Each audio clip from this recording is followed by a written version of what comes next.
Hello everyone, welcome to my YouTube channel. तो आज हम करेंगे क्लास 7 का चैप्टर नंबर 1 इन्वायरमेंट। ठीक है, ओके। तो सबसे पहले यहाँ पे मैंने मेंशन किया है वर्ल्ड इन्वायरमेंट डे। वो कब सेलिब्रेट किया जाता है? 5 जून को। तो देखिए, हम इन्वायरमेंट चैप्टर पढ़ रहे हैं तो ऑब्वियसली हमें ये पता ही होना चाहिए कि इन्वायरमेंट डे कब सेलिब्रेट किया जाता है। ठीक है, तो ये मोस्टली MCQs ज़रा में पूछ लिया जाता है, इसलिए मैंने यहाँ पे आपको स्टार्टिंग में ही मेंशन कर दिया है। आगे आपके चैप्टर में ये दिया हुआ है और लेकिन मैंने यहाँ पे स्टार्टिंग में ही ये पॉइंट मेंशन कर दिया है। ठीक है, चलिए स्टार्ट करते हैं। इन्वायरमेंट इन्वायरमेंट होता क्या है? पर्यावरण। ठीक है, उसमें क्या आता है? देखिए, हमारे आसपास जो भी जीव जंतु हैं, पेड़ पौधे हैं, जो भी चीज़ हैं, इन सब चीज़ों को हम किस में मानते हैं? इन्वायरमेंट में। यही सब हमारा इन्वायरमेंट है। ठीक है, अब यहाँ पे क्या है, इसकी इन्वायरमेंट की डेफिनेशन के साथ हम देखेंगे। Place, people, thing and nature that surround any living organism is called environment. तो देखिए, जो भी लिविंग ऑर्गेनिज्म हैं उनके आसपास जो भी प्लेस होती है, पीपल होते हैं, थिंग होती है, नेचर होता है, जो भी इसके आसपास होता है उसे हम क्या कहते हैं? इन्वायरमेंट। ठीक है, तो आगे बढ़ेंगे। It is a combination of natural and human made phenomena. जो इन्वायरमेंट है ना, वो नेचुरल और ह्यूमन मेड दोनों का कॉम्बिनेशन है। ठीक है, जैसे कि फॉर एग्जांपल आप लीजिए, नेचुरल इन्वायरमेंट में क्या क्या चीज़ें आती हैं, जैसे कि देखिए ये ओशन हो गए, लेक्स हो गए, पेड़ पौधे हो गए। ठीक है, ये सब चीज़ें नेचुरल हैं। ठीक है, प्राकृतिक द्वारा दी गई हैं। ठीक है, आगे है ह्यूमन मेड। ह्यूमन मेड में क्या आ जाती हैं? जैसे कि इंडस्ट्रीज़ हैं, बिल्डिंग्स हैं। ठीक है, ये सब कौन से बनाई है? ये ह्यूमन ने तो बनाई है। तो ये और नेचुरल एंड ह्यूमन मेड जो भी चीज़ें, ये सारी इनका कॉम्बिनेशन जो है वो इन्वायरमेंट कहलाया जाता है। ठीक है, आगे नेक्स्ट हम पढ़ेंगे। जो इन्वायरमेंट है वो दो प्रकार का हो सकता है। ठीक है, जैसे कि बायोटिक एंड अबायोटिक। ठीक है, देखिए, बायोटिक में जो भी लिविंग ऑर्गेनिज्म है, ठीक है, जो भी लिविंग ऑर्गेनिज्म है जैसे कि प्लांट एंड एनिमल, उसे हम बायोटिक कह देते हैं। ठीक है, और उसी प्रकार से the word of non living elements, जिसमें सारे नॉन लिविंग एलिमेंट्स आते हैं, उसको हम अबायोटिक कहते हैं। कि एग्जाम्पल के तौर पे लैंड। ठीक है, अब यहाँ पे आपको एक चीज़ ध्यान रखनी है कि यहाँ पे ऑर्गेनिज्म था, यहाँ पे एलिमेंट्स हैं। ठीक है, क्योंकि यहाँ पे लिविंग ऑर्गेनिजम्स हैं। ठीक है, यहाँ पे नॉन लिविंग एलिमेंट्स हैं। तो ये आपको मतलब खासी तौर पे ध्यान रखना है। ठीक है, ठीक है। तो इन्वायरमेंट जो है वो हमारे लिए बहुत इंपॉर्टेंट है, हमारी लाइफ के लिए, हमारी लाइफ का सपोर्ट सिस्टम है। ठीक है, तो नेक्स्ट चलते हैं। देखिए, अब वर्ड ऑरिजिन। जब भी हम कुछ पढ़ते हैं तो ऑब्वियसली हमें उसका मीनिंग पता होना बहुत ज़रूरी है। ठीक है, तो यहाँ पे वही चीज़ मेंशन करी गई है। इन्वायरमेंट क्या है? इन्वायरमेंट वर्ड जो है वो फ्रेंच वर्ड है। ठीक है, वो कहाँ से लिया गया है? इन्वायरनर से।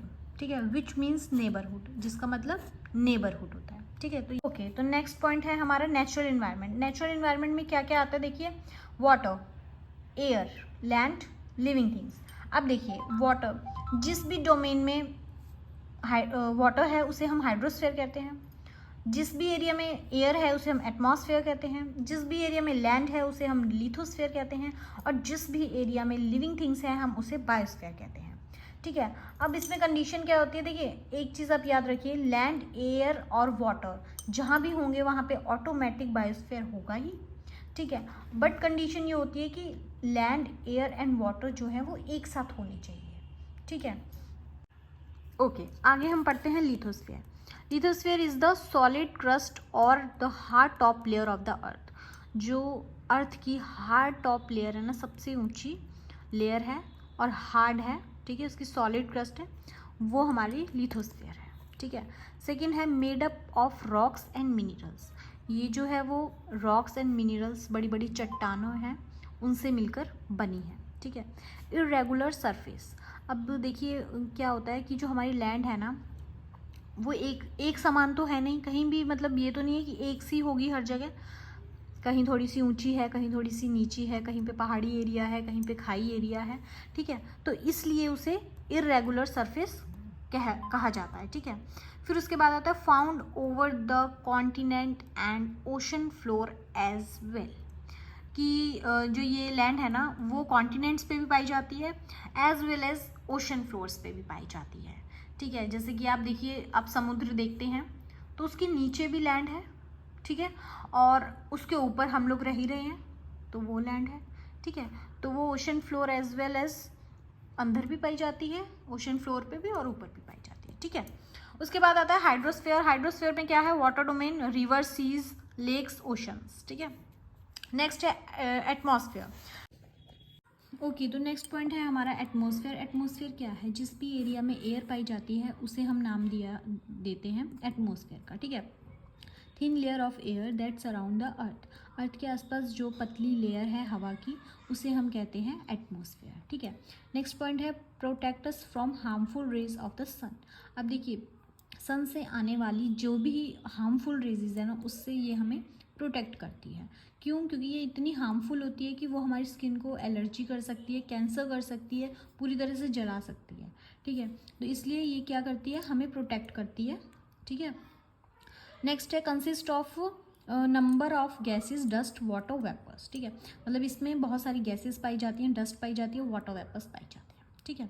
फिर उसके बाद है gravitational force of earth hold the atmosphere around it.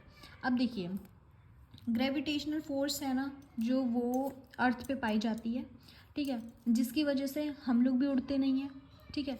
अब ये फोर्स होती है ग्रेविटेशनल फोर्स, उसी की वजह से तो ये हमें अर्थ के जो है पास रखती है, मतलब एक खिंचाव सा रहता है कि हम अर्थ से ही जुड़े रहते हैं, नहीं तो अदरवाइज़ हम उड़ने लग जाएं, समझ रहे हैं।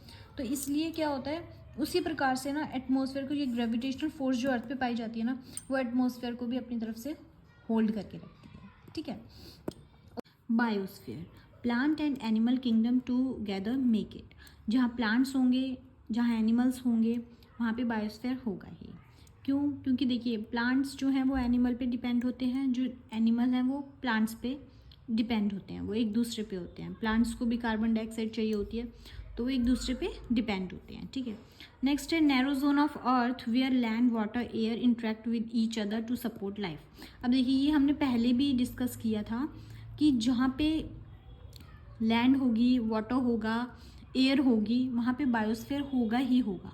क्यों? क्योंकि वहाँ पे लाइफ जो है वो सपोर्ट करेगी, ठीक है। वहाँ पे ईजिली लाइफ जो है लोग जी सकते हैं, सब कुछ मिलेगा उन्हें, तो इसलिए वहाँ पे ये चीज़ होगी ही, ठीक है। ओके तो नेक्स्ट पॉइंट है ecosphere. It is a system formed by interaction. Ecosystem, it is a system formed by interaction of all living organism with each other। मतलब ऑल जो भी सारे लिविंग ऑर्गेनिजम्स हैं ना, वो एक दूसरे के साथ इंटरेक्ट करते हैं, उसी को हम इकोसिस्टम कहते हैं। फॉर एग्जांपल के तौर पे आप देखिए ना, अगर ये दुनिया भी जो है वो इकोसिस्टम ही है, एक दूसरे से इंटरेक्ट कर रहे हैं, एक दूसरे पे डिपेंड है, तो वही क्या है, इकोसिस्टम है आपका, ठीक है। ओके तो नेक्स्ट है बार्टर सिस्टम। बार्टर सिस्टम क्या है, it is a trade in which goods and exchange without the use of money. देखिए पहले के समय में जब पैसे नहीं होते थे तो हम पैसे से ख़रीदारी नहीं कर सकते थे ऑब्वियसली, तो हम किससे ख़रीदारी करते थे, अगर हमें किसी से भी कोई सौदा करना होता था तो वो हम करते थे गुड्स से, जैसे एक्सचेंज करके। जैसे किसी को चावल चाहिए, किसी के यहाँ चावल की खेती होती है, किसी के यहाँ गेहूँ की खेती होती है, तो हमें अगर कुछ भी चीज़ लेनी है तो हम एक दूसरे से गुड्स एक्सचेंज करते थे, ठीक है, उस हिसाब से चलता था वहाँ पे। ओके तो नेक्स्ट पॉइंट है human environment, modify according to the needs. अब इसमें क्या है ना कि ह्यूमन जो है अपने आप को इन्वायरमेंट के अकॉर्डिंग ढाल लेता है। जैसे कि पहले के समय में क्या होता था कि लोग बहुत ही सादा तरीके से सिंपल ज़िंदगी जीते थे, ठीक है। क्यों? क्योंकि पहले इतने आविष्कार हुए नहीं थे, ठीक है, नई नई चीज़ें बनी नहीं थी, तो उनको जो चीज़ें मिलती थी वो उसी अकॉर्डिंग अपनी ज़िंदगी जो है, अपनी लाइफ जो है वो जीते थे, ठीक है। धीरे धीरे इन्वेंशंस होनी शुरू हुई, तो उस अकॉर्डिंग इंसान जो है वो अपने आप को इन्वायरमेंट के अकॉर्डिंग ढालने लगा, ठीक है।